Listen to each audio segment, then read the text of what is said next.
Today here on Blue Shift Ministries, we're going to call this one Roots. We want to talk about roots for a moment.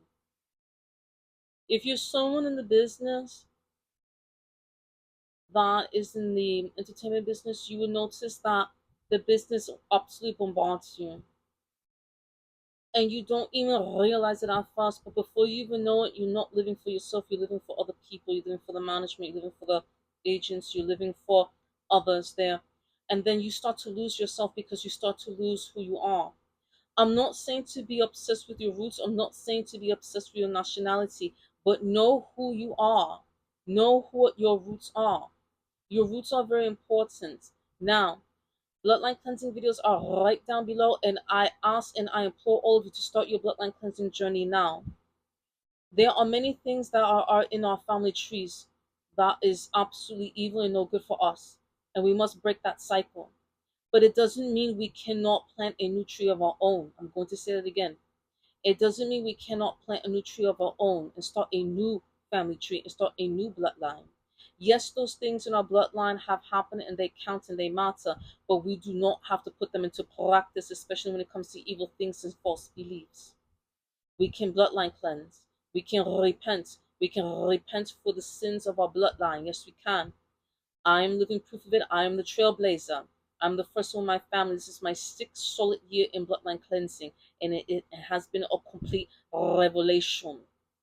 I want you to experience that revelation. Do not forget who you are. Do not forget where you come from. And yes, you can change those things in your bloodline. You can break the cycle. You do not have to be like your parents. You do not have to be like your mother, your father, your sister, your brother, and keep hitting your same head against the wall. No, you can change it. You can improve it. You can improve your bloodline. Take responsibility for your bloodline. Take responsibility for who you are. Stay rooted in who you are. As you start your bloodline cleansing journey, you are establishing a relationship with Father. This keeps you rooted and not lost in the business. The business, the enemy, Lucifer and his principalities, the first thing he's going to do is try to make you forget. Try to make you forget who you are. To forget those precious things that happened within your bloodline. Not everyone in your bloodline is evil, and I know that's difficult to imagine. Especially when you start bloodline cleansing, you are confronted with all these demons. But there are many in your bloodline that have prayed, that wanted a way out.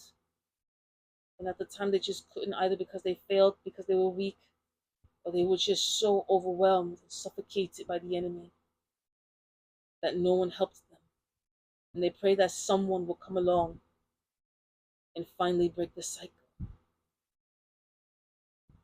That's me. I have done it. And that could be you too. Do not forget where you come from. Stay rooted in who you are. Have that relationship with Father, so the enemy will never be able to take advantage of you. Remember who you serve. We serve a God who never dies and always rises from the kingdom most high. We must fast, repent, always be obedient, and bloodline cleanse. Believe in Jesus always.